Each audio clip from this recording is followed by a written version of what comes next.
Hey everybody, welcome to Gimme a Song. I'm your host Jeff Phipps, and basically what we do here is I ask my friends to come on and give me a song. My editor slash daughter want me to point this out, that there'll be a QR code for each song if you're watching on YouTube, if you're listening to this on Spotify or wherever you get your podcasts. You're going to have to look at the song. But in order for this podcast to work, I do need to tell you that you need to listen to the songs. Otherwise, you're just listening to two people talk about something you have no idea what it is, which makes no sense. But I do appreciate if you are listening and you don't listen to the songs. I kind of like that. Just go with it, you know? It's like, hey, these two guys are just rambling about something I know nothing about. Or, conversely, you go listen to the songs. Anyway, I invite my friends here in St. Louis. We are at Platypus in St. Louis, Missouri, which is a great place in Tower Grove, if you're familiar with it. And today, my guest is John Parker. John Parker. Tell me what you do. Oh, a little of this, a little of that. I do comedy, stand-up, a sketch group called STL Live, sketch comedy. I'm in a band. I've been playing music for a long time. But I'm in like a two-piece, kind of like math, heavy psych, kind of metal, but sometimes project.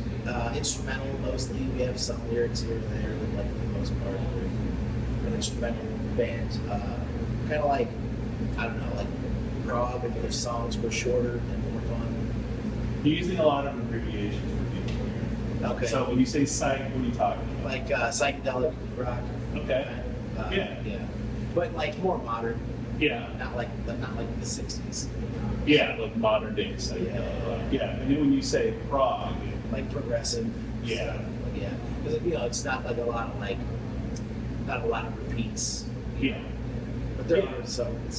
There is repeating here and there. There'll be like a short song with a lot of parts. So people who normally say that they don't know prog rock, but they do. Rush is a famous prog rock band. Tool is another one. King Crimson. Yeah. Those are kind of like your big three progressive rock. And yes. Yes, of course. Through the Fire, Through the Flames, or whatever. The Dragon Force. That's the name of the band. Yeah, they're kind of prog rock. Yeah. What is the name of this band? You talked about this two-piece band, and you're not going to name them. Stone. That's right. I follow them on Spotify actually to make sure you get more listens and do listen and stuff like that. Yeah. So I do contribute. It would be weird to have a band and not have a name, because then how could you build yourself? Yeah, that would work. I feel like a jazz band can do it. Just like a bunch of random jazz musicians that just get a spot at the same club once a month. Yeah, I mean, you still have to name it something. Or you would end up being the name. You know, it'd be like the Common Thursday, once a month band or something. Like you would eventually get a name, because you have to, like, entities have to have names. It's just a thing. You can't just, you can do one-off. It's like, hey, remember that time that we did this? I mean, even, I don't know how deep your knowledge of Elvis and stuff is, but like, there was the $1 Million Quartet. You ever heard about this? So it was like, I'm going to miss somebody. It was Elvis Presley, Jerry Lee Lewis, Slim, I don't know the other two. And they all showed up at Sun Records in Memphis on like a Sunday afternoon and recorded for like an hour. And then it didn't come out until like way late. But they called it immediately had a name. It was the $1 Million Quartet, because everybody was like millionaires or whatever. Yeah. So it got a name, like even if it didn't want one or anything like that. What would you consider your greatest achievement as a comedian? Let's start there. I'm going to ask you about the band one first, but let's start with the comedian. My greatest achievement, I mean, I've only been a comedian for 2.5 years. Yeah. So I think so far, my greatest achievement is just, doing it, having a showcase at my first year doing comedy, I think is pretty big. Yeah. I haven't really done a whole lot. I've got my couple showcases that I've ran that have gone good. So I think the amount of shows that I've done in a short amount of time as a comic, I think the greatest achievement. Yeah. But that, or maybe having I have some characters that do really well that I've done. So like every Halloween I do this Elle Frazier. It's a cross between Hellraiser and Frazier. Obviously, people really like that character. So that's a pretty cool achievement to have a character like people like a lot that I have like bring back and get people asked to come back and do their show every year. So Yeah. No, I haven't seen this. Did you actually put on have the spikes and everything? Or? I don't do the spikes. I couldn't figure it out. I'm not a good enough makeup artist. What I do for it is I just paint my face like a whitish pale blue, and then I do some kind of grayish black in my hair, and then I wear black contacts, and then a black suit. The black contacts really help me get into character for it. Yeah, that's the keys for it. I would like to eventually try and do the spikes, but I would need to have to get someone who knew what they were doing. Yeah, I tried, and it's just it doesn't work. And I'm sure there's somebody here in town. Oh, there is. I'm sure we have. And I watched a bunch of YouTube videos, and it's just hard. That's all there is to it. It just takes a lot of time and a lot of patience. Those people earn their keep. Makeup artists and stuff. I think we don't. I think we as a society don't appreciate makeup work. Yeah. Just in general, the baseline knowledge that a woman has about makeup is just vastly underrated. We just blow that off. Yeah. It's like color theory. Yeah, absolutely. Yeah, and base colors and stuff like that. I'm talking about my ass at this point. You're saying words that probably matter in the large scheme of things, but I don't really know what goes into it. My fiance goes into a room, comes out. She looks beautiful before. She looks beautiful afterwards, but then she has makeup on. Yeah. Right, so, very good choice of words from my part on that. You have Double Dare. That's one thing that you do here at Platypus, which is a fun show. Yeah. Describe it to people. So me and Corey Stewart came up with it. It was mostly Corey Stewart's idea. She's the comic that I did the show with, who has since moved to Denver. Yeah. But she still drops by and does it every so often. But anyway, we have a game show wheel, and we book about 3 to 4 comics. Yeah. You spin the wheel. We have a bunch of different goofy challenges on the wheel, stuff that's kind of Double Dare inspired, but also just kind of childish inspired. So one where it's you stuff your mouth full of marshmallows and tell a joke. You have a pair of high heels that you gotta put on and walk through the crowd, and everyone compliments you. We have a hula hoop challenge. We have a fishing one where I throw plastic fish and you catch them in a tiny net. Just really dumb stuff like that. Yeah. You do one challenge and then you do your set. And we've been doing it it's been over 2 years now. Yeah. Now it's me and Shantae Love that hosted. It was great. Yeah. She's been an awesome addition for it. It's a really, really, really, really fun. I mean, you can't replace Corey. Right, yeah, no. But Shantae is certainly worthy of, the title of being co-host. Well, so I sifted through a few different comics. I had a few different on rotation for a few months, and and then a few people who wanted to do it, but maybe didn't seem as enthusiastic, or maybe something they would do it for a few months, then be I'm going to make this one. And when I asked her to do it, she was by far the most enthusiastic. Yeah. And at the end of it, at the end of the first show, she was next month, and I was just I guess so. And then finally, I was just all right, if you want the job. And she was really, she's always been really active in helping me book pieces. It's hard to think of who to book. It sounds weird. It's no, I book a show. I book a show in Illinois, on the other side of the river, and I only book every 2 months, and so I've been over a year in, and it's I have a certain format, so it's a feature comic who's a male, a female feature, or headliner, and I'm open to that. I haven't had one, but I would. Yeah. And then a headliner, and that's it. 3 comics every 2 months, and it's beating my head against the wall, on who to get, and then people back out, but I got paid, and so that always helps. You talk about co-hosts, you talk about doing a long-running event. When people get into comedy, they don't have any idea of what they're getting into. Right. At all. Yeah. And I didn't, I know most people didn't, there's some people who do, and usually they have their shit together pretty quickly, but then there's us, the rest of us, who are hey, okay, I want to do a show, or I want to promote something, or I want to have something that you can pin to me, for credits and stuff like that. And it's how do I even do that? And then it's like, oh man, I gotta do this again. Right. You know, it's like, oh no, if you want this to be a thing, you gotta make it a thing. Yeah, You know, and no you have one's to- going to help you make it a thing. Yeah, you have to stay a few months ahead. Yes. Because if you start getting to where it's like, you know, you put a bunch of energy into like promoting this show, and then afterwards it's like a week later, 2 weeks in, you're like, oh shit, It's time to get it's time. And then you're like, hey, can you do it? Can you do Yeah. it? You're hitting all these random people up. right. It's, Yeah, it's you not really- it's not as thought out. Yeah, no. Yeah. So it's like every 2 months, I'm like thinking of a lineup just the second the show ends, Yeah. and then putting it together. And then, so like actually, I'm behind the eight ball for my next show. I have some ideas on who I want when when I haven't sat down and like really start bugging people, because that's what you got to do. You got to bug people. Yeah. And then they're like, oh, let me check my schedule. It's like, okay. Yeah.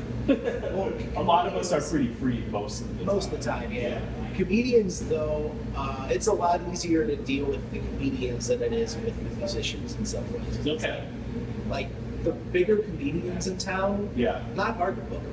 No. They'll still do like most of them. Like there's a couple that like they'll get like really busy at times, where it's like unless you're gonna like Yeah. really pay them some money, like they won't promise anything. But Yeah. like, for the most part, you can go pretty high up the comedy chain with like no problem with booking these guys or Yeah. girls in these indie shows and stuff. It's like real easy. The one nice benefit is that you have it on a Wednesday, Well, yeah. and that helps a lot. Yeah, but So- like, but with bands though, Yeah. like once a band is like that, is like at a certain level in the local scene, they get really hard to book, and plus it's like with bands, you don't really want to play in the same town too much. No. Like, you don't want to play if you're like a cover band or something, that doesn't matter. Right. And it's like you can play once a week at the same bar. You play. Yeah, you could be. Yeah, But you could be house. if you're doing original music, if you want to play a lot, you gotta like play out of town. Yeah. But like you don't want to just be playing in South City like all the time as Right. this original band. Like people will get sick of you. Whereas so it's like with music, it's like don't play. Whereas like with comedy, Yeah. stay out. You can't really do too many shows. You can't have enough stage time. Yeah, you can't have enough stage time. Yeah. So it's a whole different thing. So it's like most of the comics in town, hey, I got this thing. We're gonna do 20 minutes. I'll give you whatever. $50. Yeah. They're like, Additional $50. Yeah, right. Yeah. Like, yeah, sure. Some people might have to, pay a little bit more, but like not that much. Right, yeah. It's not like with the bands where it's like shit. Like, well, they just had a show 2 months ago, so can I get them to do this show next month? Right. Yeah. That makes sense. What's your biggest accomplishment as a band or as a member of a band? One of my old bands opened for this band from Japan that's one of my favorites called Milk Banana. Okay. They're like a Japanese punk band. Yeah, that's probably like the biggest band that I opened for. It's probably like the coolest thing that I've done. How many people are in the room? You think? I don't know. So, the Crack Fox? Yeah. So this was back when Crack Fox was called 2 Cents Plain. Okay. And it was that room sold out. Oh wow. Yeah, so I'm not sure how much that is. Sure. Yeah. 200 or 300 maybe. Yeah. But still, that's a good show. Yeah. I don't think people realize like before you hit like the theater limit, like the most you're gonna perform before is a couple hundred people. I mean, when I'm talking about comedy specifically, it's like until you're hitting theaters, Yeah. most of us will never perform before. Like Now, that. my high school band did some cool shit, surprisingly. So Uh-huh. I was in like a new metal band in high school, Uh-huh. Slipknot, Yeah. and we ended up getting on some like really big local shows at like Pops Oh, wow, and, that's the, awesome. and the Galaxy. Like Yeah. we played at Pops. I don't know about sold out, but like Yeah. pretty darn close. That's a big room. Yeah. That can fit like 1,000 people. Yeah. I'm guesstimating. If I'm wrong, I'm sorry. Yeah. Let me just apologize for being wrong. Somebody will message me at some point. Someone will see this, know how many people are at Pops, and message me. Oh, it's 1,500, sir. And I'll be like, okay. Yeah. That's fine. I saw Mastodon at Pops, Nice. and I couldn't hear for 2 days afterwards. Yeah. And that was the greatest show. I would consider that one of the greatest shows I've ever been to. So I used to go to a lot of metal shows at Yeah. Pops when I was a teenager, and it was like I didn't really experience the dark side of Pops Yeah. until I was probably like 25. Like I didn't realize that like it was this, you know, like the king of debauchery bars, Yeah. this like this 24/7 thing that doesn't exist anywhere else. Like Right. I just thought it was a rad metal venue Yeah. on the other side of the river. Like I remember, dude, like I saw Soulfly a bunch of times there. I saw Kitty there. I saw R.I.P. Lead singer Soulfly. He just passed away. Max Cavalera. Is it Soulfly or am I thinking of a different band? I just Anyway, I'm sorry. no, yeah, you're good. I saw so many of those old new Yeah. metal bands there. It Yeah. was so much fun. Like I don't know. Like, I just had to me it was just this fun venue. Yeah. Like it was nothing like dark or weird, you know. So for people who are listening outside of St. Louis, which I don't know. I don't know what this podcast going to do. It's not officially out yet, okay? It comes out next week. If you're keeping track at home. You're like the 80th person. So I'm talking about 2-month booking. I'm 2 months ahead of myself, which is nice. Nice, yeah. And you have Oz and Pops. And Oz is a dance club. You know, I've never been to the Oz. Neither have I. I've never. I remember I tried to go a couple times in my Uh-huh. 20s, but it was always like closed for some mysterious Yeah. reason. I went to Oz at 3 o'clock in the morning after a long bender with my now fiance, and I couldn't make it in the building. That's how good that night went. And so everyone else went into Oz, and I was in the parking lot. Yeah. Just Hanging out. yes.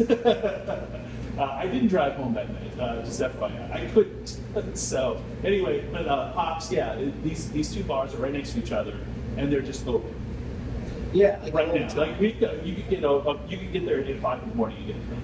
Yeah. No, Now it's- they will close for like an hour or so. at Yeah, some and clean random up. time. Yeah, it's like 6:30 Yeah, or some something like mop up, that. Yeah. whatever's on the ground. Yeah. The bare minimum Right, yeah. of turnover. And there's not a lot of bars like that exist. Like there's like one in Nashville and like there's some places in like Chicago and New York that will stay open until like 4 or 5. Yeah, right. But I mean they're like It's not the same. it's not the same. It's thing, not the yeah. same vibe because it's like you can literally hang out in your car while they're cleaning up and go right back. You go right back. And you can probably take one out, while you're waiting. And they're also a regular ass music venue. Yes, yeah. They were their all ages like metal shows and stuff Yeah. and all the And big pro wrestling and stuff like pro that. wrestling, They hip do hop. Yeah, they do everything. That's Snoop nice. Dogg played, It's a big place when yeah. they're in town. Snoop Dogg played Pops like 3 years ago. No, Yeah. well, pre-pandemic. And then, everything changed after the pandemic, and now he's Snoop Dogg. Yeah. And then he would never play Pops again because he's too big, infinitely too big. And I don't know how that transition occurred. Like he didn't put out anything different No. that was like mind-blowingly. His social persona got a lot bigger. Yeah, He absolutely. kept that side going. I think that was the difference. Yeah. But we did see him at Hollywood last year, Verizon, Airport. Yeah. Great show. That's cool. And just didn't have like a side person the whole time, just rap his own lyrics, which for rap is like very annoying to me to have the hype guy finish your lyrics because you're out of rap. Like, don't do that. Don't be that person. Yeah. I don't know. I like rap. I listen to hip hop, but I don't know anything about performing. I can't do it. Yeah. So I don't know. So it's like if that's what they need, you go right ahead. Right. Like, I get that you need, you didn't need to have to tour. Yeah. For the longest time, you could sell records, and for rappers, that was like the best thing. I'll just sell records and put out videos, and I'd never have to leave my house. Yeah. And now you have to, you make your money being in person, selling T-shirts and everything else. You're not going to make money on your music. Yeah, I feel like a lot of. I feel like I remember watching some live hip hop stuff when I was a little kid. Yeah. Not thinking it was very good. And like the live hip hop that I see as an adult now is like Yeah. amazing. Yeah. They're all. Well, I think some of them understand. Like Run the Jewels gets the gig. They understand. Or like Jay-Z did. Others, Henry Drake. Yeah. They The figured old it out. guys. Yeah, the older guys. I think some of the young guys get it. Like Travis Scott was really. Well, everyone coming up now, I Yeah. feel like performing live is more of a. It's a requirement. Yeah, absolutely. John, this show's called Give Me a Song. There's a whole long story behind it. Basically, after a show, we were talking about a band shirt, and I was like, "Oh, I've seen them, but I didn't care." And he's like, "Well, you got to listen to this." And I was like, "Okay."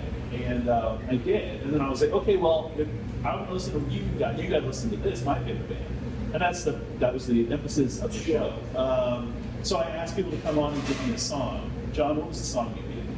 I gave you City of Tiny Lights by Frank Zappa. Yeah.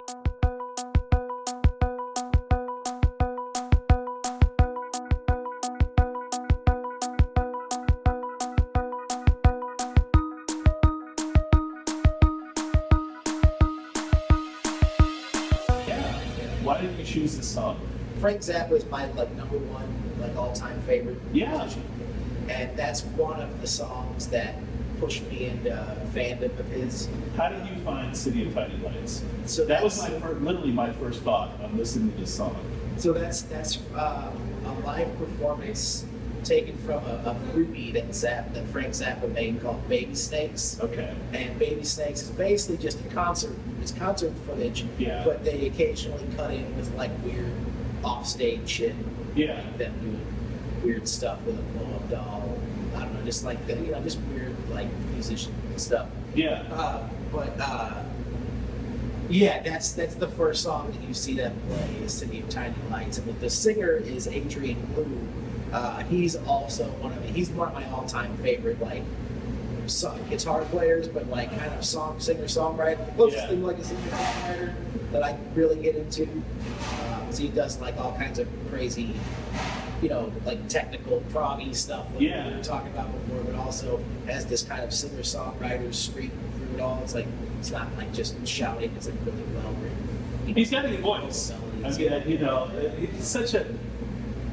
I didn't expect this because I know, I knew, like I said, I listened to Stonehead. I know what you talk about, your music and your background, and I didn't expect Frank Zappa.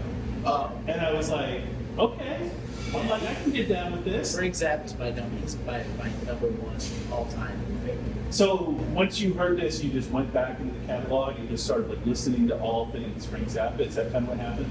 When I was 17, this girl's dad that I was dating tried to introduce me to Frank Zappa because I was into I've always been into very eclectic taste. And I was into all this weird jazz fusion stuff. Okay. And he was trying to show me Frank Zappa, but he showed me this album called Joe's Garage, which is Zappa has a really wide discography. It's 72 albums released in his lifetime. Yeah. And then now he's got, I don't know, they've released another 40 since he's been dead. Right. And he tried to show me Joe's Garage, which is a little bit, it's kind of goofy. It's a lot of dick jokes, and it's a lot of kind of raunchy stuff. And I used to remember listening to it as a 17-year-old who was into hardcore music and jazz, and just kind of being this sounds silly. It sounded too much like comedy, And I was just kind of I'm not into this, And then after I graduated high school and started smoking weed, some friends showed me the album Hot Rats. And the song Peaches and Regalia was almost the song that I played. But I wasn't sure how many people would see this. A lot of people know the song Peaches and Regalia. It's probably one of the more famous instrumental songs that's ever come out. So I was I'm not gonna do Peaches. I was I'm gonna do City of Tiny Lights because that one. So we all sit around, my band. We all sit around. We listen to Hot Rats. My mind's blown. They had all heard it before. And so then they take me over to one of their houses and put in Baby Snakes. And then I see Adrian Blue, and I'm who in the hell is that guy? I was this guy's amazing, And then that's Adrian Blue. So I start following his whole lineage. Yeah. He had an insane career because he was discovered by Frank Zappa and then stolen from Frank Zappa by David Bowie. Okay. And then eventually quit David Bowie to go work with the Talking Heads. And then went from the Talking Heads to King Crimson. That's a career path. Yeah. So you're talking weird psychedelic rock fusion, jazz fusion stuff to David Bowie, who you can talk about David Bowie all day. But just David Bowie doesn't do that. Right. Yeah. He does glam rock. He does and David traditional Bowie pop rock. loved it. I'm sure you did. There's live footage you can find on YouTube of them like doing some, I don't know, show on some television show or something. Yeah. And David Bowie is like presenting him. He's like, yeah, like I want to introduce my new guitar player. This guy, he's got a big smile on his face the whole time, like watching him rip these guitars. He's literally going like this while he's like playing guitar solos. Like, look at my guy. Yeah. Like he was like being like the hype guy for his guitar player. So this is almost more about this guy than Frank Zappa specifically. For that song, yeah. For that, yeah. Because then also the drummer's a really important guy too. Joe Fazio. Okay. He's killer. Like he's like one of the. So you got like Neil Peart. Like everyone knows Neil Peart. Yeah. And that's a drummer from Rush. From Rush, yeah. Like Mike Portnoy from what's that stupid rock band? Dream Theater. Yeah. I don't really fuck with most rock. I think a lot of us would.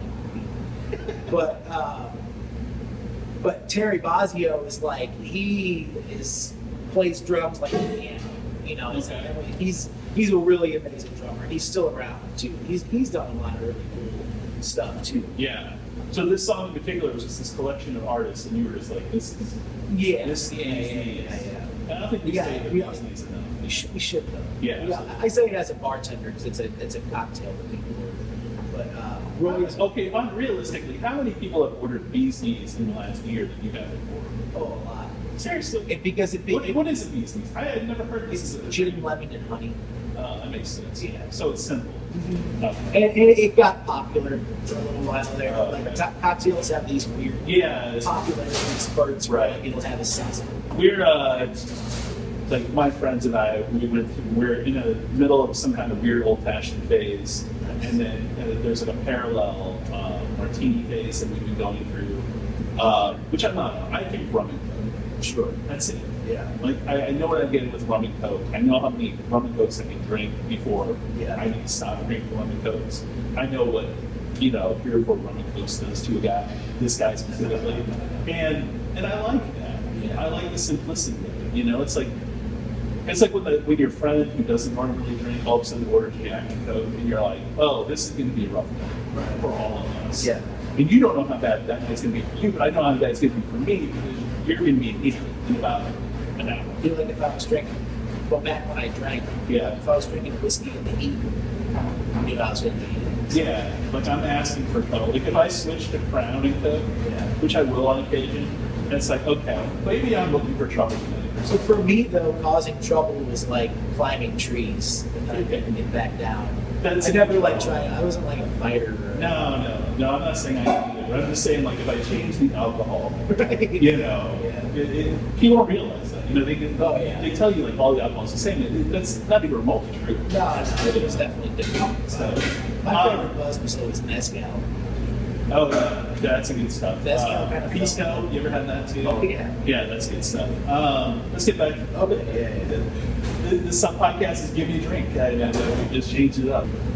So when I heard this, I was trying to wrap my brain around it because I'm just like I don't listen to fusion jazz. I don't listen to psychedelic pure '60s psychedelic rock. I don't. It's not my cup of tea. We'll talk about my song in a minute and what I do listen to now in terms of psychedelic, because I do enjoy psychedelic music to an extent. But I was just trying to wrap my mind about this. I'm like, he's just singing about a tiny little, and the lyrics are nonsensical on top of everything else. It's like, it sounds silly, but he sells it well enough where it's not silly. Mm-hmm. It's like, city of tiny life. And you're like, okay. And then he continues to talk about how tiny everything is. Right. It's like, is this supposed to be like a real town, or are we talking about like the Smurf Village here? What's going on? There could be some kind of meaning to that song too. I'm not sure. A lot of times with Zappa stuff, it's like you'll be like, "What the fuck is he talking about?" And then you'll like look it up or research or something, and then you'll be like, "Oh shit!" Like, yeah, I get it. It's like it's some profound thing you were supposed to understand. Mm-hmm. I had no clue about. Yeah. Or sometimes he's also very direct a lot too. He gets really political with some of his stuff, especially in some of his later albums. He started getting really political. A lot of his fans almost didn't like it because it was like, even though they didn't agree with him, the way he inserted his politics was like the song would be going, be like regular song, and then all of a sudden it would just drop into a little funk groove, and then Zappa would just be like, they're trying to control And he would just be like, this like creepy Uncle Frank, and he'd just be like, now what we're trying to do, they watch television. And he was like, all right. Yeah. I read an article, this is daughter's article.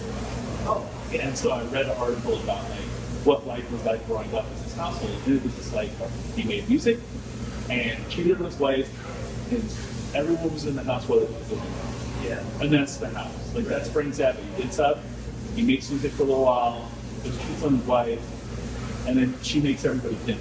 Yeah. You know, and it's just like growing up in this household, and then how like Valley Girl changed her life because then she was like a pop star. Yeah. And then like, Well, did you read how Valley Girl happened? a little bit, but if you want to talk about it, She like put a note under his door saying hello, because like she never saw her dad because he was always busy. yeah, So he put a note under the studio door saying something along the lines of like, "Hello, I'm your daughter. I'd like to meet with you," or something like that. scheduled appointments. So yeah, so he brought her into the studio and he wrote Valley Girl with her. Yeah. And it turned out to be like his biggest It is his hit. biggest It's It's like, most well known.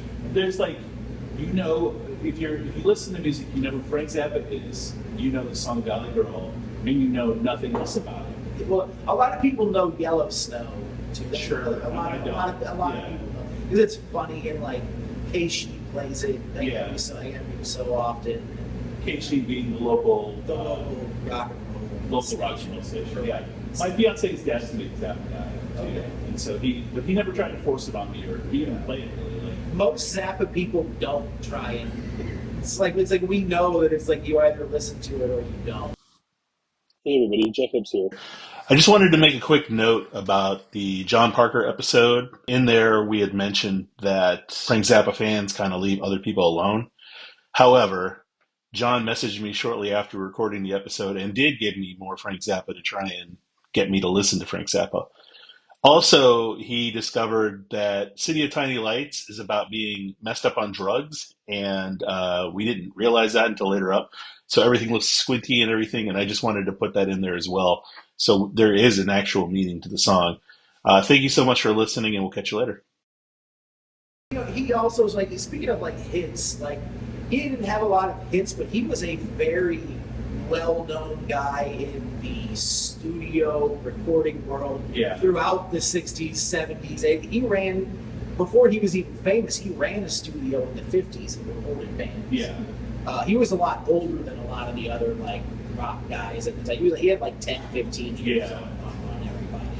And actually when things started changing from analog to digital, Zappa actually helped like transfer shit over and like That's figure awesome. out how they were gonna like yeah, do all of this, and like not only like teaching the studios and figuring out with the studios how to use this equipment, but how to transfer over and save all of that information. So like Yeah.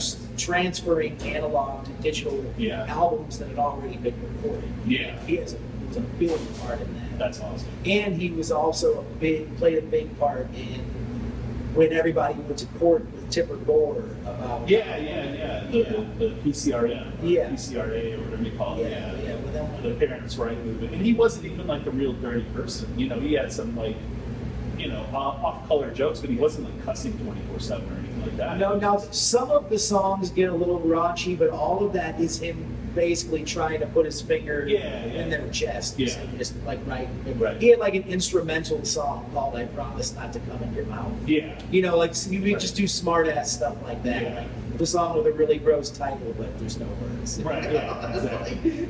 and famously, not a drug user, not a drinker. Either No. on top of that, which I thought was fascinating. You Coffee and always, cigarettes. yeah, you always think of like people who make like psychedelic rock, and a lot of them are historically high as a kite. Yeah. But then this guy, So- you know, wasn't. He really probably didn't consider himself to be psychedelic rock in that sense. Yeah. Like, if you really look at like music from that time, if you look at stuff like Pink Floyd Yeah. and you know, I don't know, the 100 other like psych bands that existed, Yeah. then you listen to Zappa, you'll see how different Zappa is from a lot of that stuff. Yeah. He's a lot brainy. So he was a composer. That's what he wanted to do, was do more, and that's what he did later in his career. And he was really big into composing. But rock musicians were significantly cheaper to deal with than classical musicians. Yeah. And he could mold them. He could Yeah. mold them into what he wanted. Whereas a lot of the classical guys are kind of they're Rigid. they're more It's rigid in their thinking because they learned this style from this person, who learned from this person, so on and so forth. There's a lot of that in mathematics. I get a degree in math, not to brag. It's just a statement of fact. And it's like you can trace your professor back to some famous mathematician that they branched off of. Yeah. Which is kind of cool to an extent. But at the same time, it's like, well, what didn't I learn? You know, what did I miss out on? Or what were some theories that, got lost in translation all the way from professor down and everything else? So you get that, the rock musicians can't read music, most of them. When they play these guys, but they had to. I met, Bryce Evans. Do you know Bryce Evans? He's from, he's a Southern Illinois comic, but he also plays. But he plays. He's in a bunch of bands, and I took guitar lessons for a month. I wanted to play guitar, and so my hand structure was very formal. And he's like, "No, man." He's just like, "Grip it however you want to hit your notes." And I was like, why did I pay somebody for 2 minutes to not tell me that of all things? To play how you're comfortable. Right. And I was so uncomfortable pushing the back of the neck. And trying to hit bar chords. And I'm like, why am I learning bar chords? It's like nothing I listen to is, doing bar chords, whatever. So yeah, Frank is a very interesting person. The song, you need to listen to this. So there should be a QR code at this point. It should have already been there. Please listen to the song. It's a fun song. It's got a nice melody. It passes time. You can listen to it in the background. It's it's almost got like a weird modern techno vibe and a weird yeah, absolutely. But it's a fun little song. It's nothing. It's not going to change your life. There's no deep meaning to this song or anything like that. It's just kind of like, hey, here's the song. We don't celebrate that enough sometimes. We don't just celebrate the song existing for being a song. Right. It's like when you talk about comedy, you talk about people. It's like people remember usually there's a joke or something you pin to a person, but it's like they've got other jokes. That build and structure pretty well. It's like, of course, you're known for like you said, you're known for Health Ranger, right? I mean, you have other jokes, you tell other things. But that's this song is like that in Frank Zappa's catalog. This is your entry point, so that's why it's important to you. But it's not necessarily nobody would put it in the top 5 maybe. I mean, look, I don't know how you classify Frank Zappa song. That's a conversation for someone who's a historian, not who doesn't listen to Frank at all. Right. I probably won't after this. No offense. It was a good entry point. I was like, okay, I'm good with this. And I listened to another 2, and I was like, yeah, I'm good.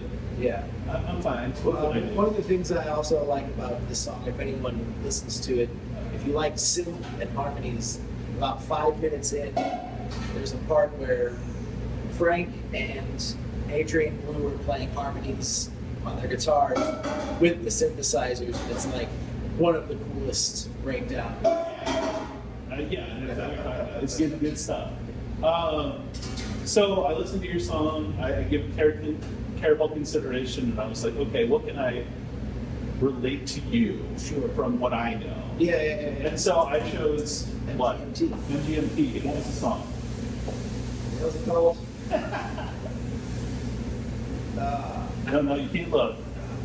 It's okay. It's Flash Delirium. Flash Delirium. Flash Delirium by MGMT. Do you listen to MGMT? Let's start there. So, not really, kind of. I did for a little bit. I got really into.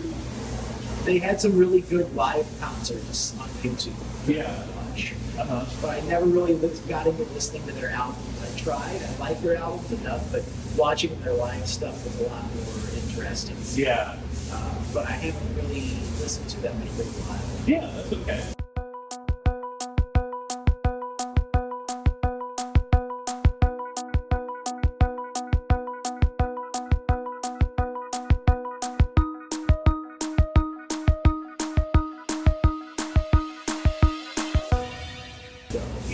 What do you think? I like them.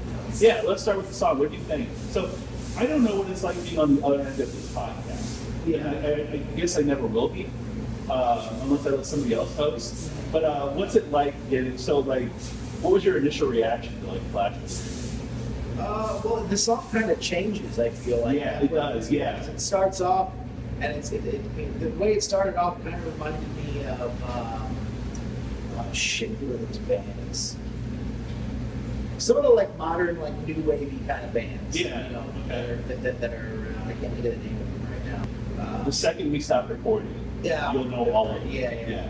But then it kind of like halfway through like changes into like kind of like a modern Beatles kind of thing. And I hear a lot of indie bands doing that, especially from like 2008 to like 2013. That was Yeah. really big back then.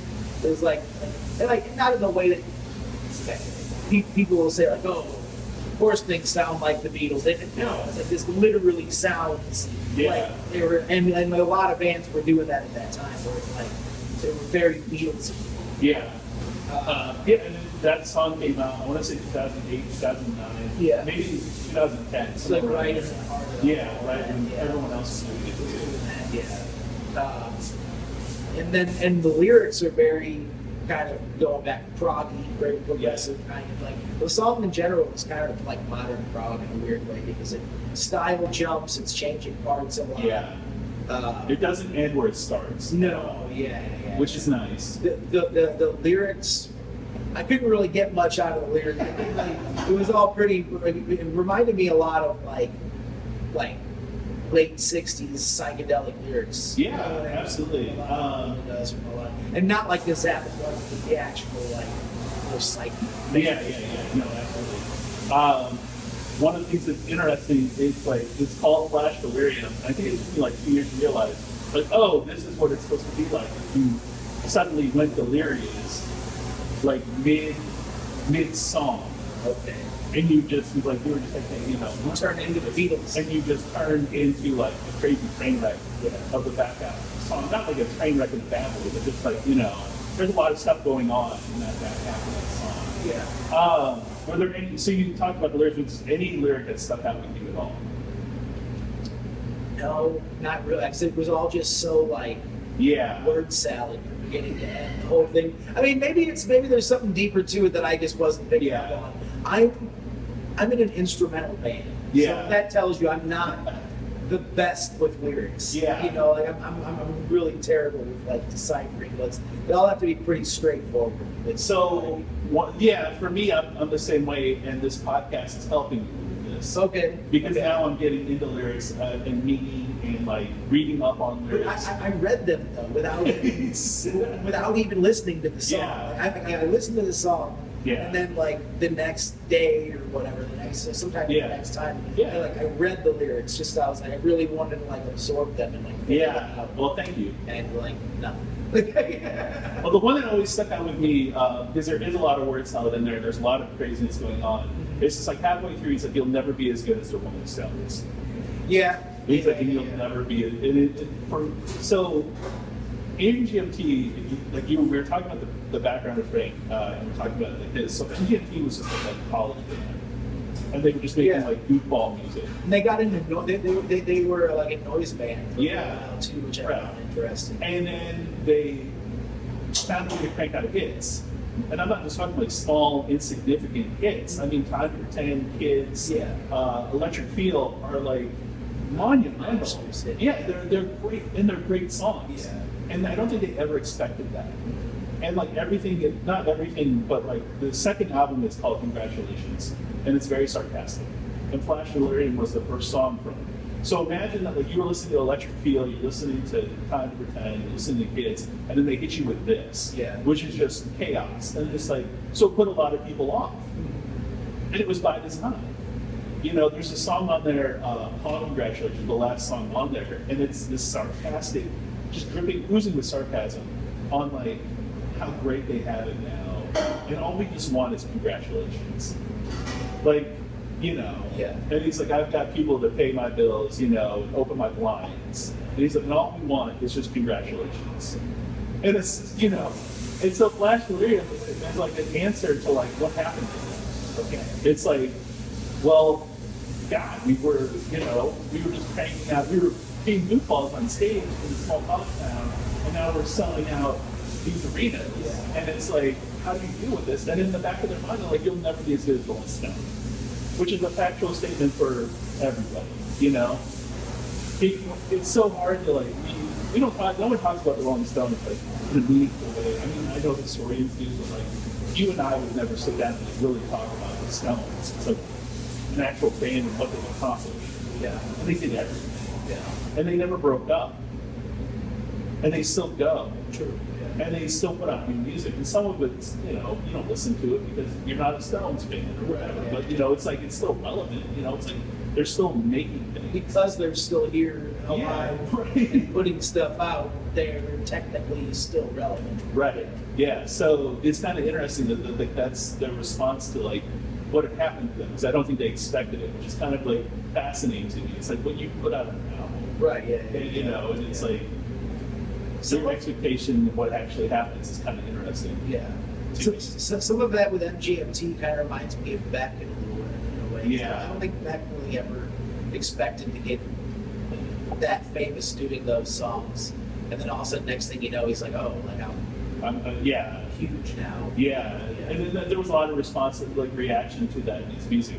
It's interesting when there's two different paths you can kind of well, there's multiple paths, but like for those kind of bands, it's either I make an album that sounds exactly like the previous one, or I just go off on this different tangent. It's a whole different thing. Now, some bands are really good about that second album being unique and good. Like Pearl Jam's second album is great.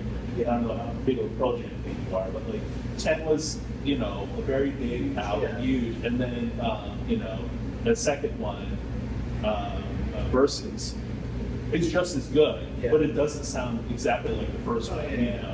So, but in Utero, the album. Yeah, absolutely, that's a good one. Yeah. I like that album way more than Nevermind. Yeah. It's I think crazy and noisy and funky. Yeah, and they set out to make that album that way, which is a good way to look at it. And MGMT, so that like, and they've gotten it out of their system, and now they make whatever they want now, which is it's hit or miss for me. I like MGMT as a band, and I listen to a lot of it, but it's like when they make songs that work with me, I love them to death, and when they don't, it's like okay, this is it. You didn't do this for me. It's fine. Well, it's got to be like because the way they weren't going for a specific genre. They did like things, and then it's like those albums, those songs that made all those hits. It was like that was them. All of these different things they were doing coming to this creative head. Yeah. And it's like you can't really replicate that. That's you kind of have to just like, well, cool. Like I did a good enough job. I got some hits out there. But their live stuff is really cool. Have you ever seen them live? I have seen them live. I haven't seen them live physically. I've watched a lot of live stuff. I saw them at what is the name of that place downtown? Not Shapeman's. Sex? Yeah, Sevis, the theater. Yeah. Oh, what are you talking about? You saw them at the Kiel Center, who we used to call it. Okay, yeah. So Kiel Amphitheater, basically. I thought you were going to say Steeple for a second. Yeah, and then Steeple now. Yeah, Steeple Amphitheater. Yeah, that's it. So thank you for something like that. Yeah, I still call it Kiel. We still call it Riverport. Whatever. Makes no sense to people outside of this town, but that's what we do here. We name things once, and then somebody buys the name. We're like, no, it's still this. It will always be this. Nice try. What was your take on Flash there? Did you enjoy it? Were you kind of like okay? Or no, it was a cool song. I guess I didn't expect it to change like that. Yeah, I like I could tell there was some kind of an offset guitar in there, Jaguar and Jazzmaster. It had like a surf guitar tone in the background, which I definitely enjoyed. So the album cover is like a Sonic-looking character on a wave. Okay. So it's interesting that like you noticed something like so. Everyone else I've had on this podcast are comedians who probably have like next to no musical talent whatsoever. Like, well, Bryce does, But it's interesting that like you were like, oh, there's a jazz guitar, a jazz master in the background playing surf beat. Okay. Is there? Yeah. Because I would have never thought that. Yeah. Totally. Yeah, no, I thought it was a really cool song. It wasn't something that I probably would have ever listened to. I probably would have like heard it, passed it, and been like, oh yeah, that's a nice song, but not really actually like deciphered. I liked the recording of it too. I'm always picking apart production. So you went back and like looked into how they recorded it, or no, just listening to it. I'm just saying, just like from listening to it, I like the way it sounded. The way sometimes it can be hard to blend like something kind of techno-y into something that sounds more like live instrumentation. And they did that very well. So that makes sense. Yeah, you know, I like when people sound live in terms of music. Yeah, and not everybody does that. A lot of it sounds recorded, or you can hear the line in. Yeah, and everything. But when you can hear it live, it sounds live. Even if they recorded it not. That's what made Kiss famous. Was the live album. The live album. And they weren't live, but they weren't live. Right. They were dubbed. Everything, the sound crowd was dubbed in and everything. They just played it and made it sound live, and then I didn't know that. Yeah. It's like some of I it never was really live. got into Kiss. We could talk about Kiss. I was a little kid and when Kiss came out, and so like I had like a Kiss Army patch and everything else. So yeah. But when we went to the tour, like, we're done. I don't know. Remember they had a bunch of those, and people started getting pissed because they'd put an album and a tour out like every 5 and they years. said, This is the last time. A lot of AC/DC did that too. AC/DC's fans got like, man, you guys are fucking with me. Yeah, I'm tired of it. You know? But it was called a tour, whatever. But now we're sitting there, or Motley Crue, they signed that contract, and then there was like a void clause, and they're like, well, there shouldn't have been. Like, how are you still touring? You said you signed a contract saying you were never coming back. Like, stop it. Stop lying to us, people. So thank you so much for coming on here. That exposed me to. I would have never ventured down the Frank Zappa rabbit hole at all. So I appreciate that. Yeah, I didn't realize that MGMT did. I don't want to say singer-songwritery, but did kind of jangly pop stuff like that. You should really go down their rabbit hole. Their new album uses a lot of it. They left their label, and so now they can do whatever they want. They can literally do whatever they want. So you should go down there. Bubblegum. There's a song called Bubblegum Dog that just came out. I think you'd like it a lot. So thank you so much for coming on. John, you want to look in the camera over here? This one over here. Give them your socials on how to find you. My social security number is 971. I'm on. I'm on Instagram, John_Parker102, something like that. Just search John Parker, you'll find me. If you're in St. Louis, that's not even remotely true. What's not true? But if you just typed in John Parker, then you would come up as like the first one. Well, no, but it's something like John_Parker102. I had to change it not too long ago because I got hacked. And I just went with whatever Instagram gave me because I was pissed off that I got hacked because I had like a lot of art saved up on my original Instagram. I had like all that shit. So yeah, it's something along the lines of like John Parker 102. Type that in, you'll find me. And if you're in St. Louis, first Wednesday of every month, I'm here at Platypus for Double Dare, and the third Tuesday of every month, I'm here co-hosting the Josie Rodriguez Bad Advice column, which is a lot of fun. Josie's fun. Josie's great. Josie Rodriguez, and hopefully I can get him on at some point. I'm on that show as the sound guy. Chime in, it's a lot of fun. Cool. Thank you so much for coming on. We're at Gimme a Song on YouTube. We are at Gimme_a_song on Instagram, and on Facebook at Gimme a Song. I'm Jeff Phipps. I've been your host. And as always, we say the same thing closing. If you liked it, tell a friend. If you didn't, keep it to yourself. Thank you, and have a great day. Can you like, now that we're trying to watch television? It's like, all right. Everyone else been in the Oz, and I was in the parking lot. This podcast is Give Me a Drink. All right. Thank you, sir. Yeah.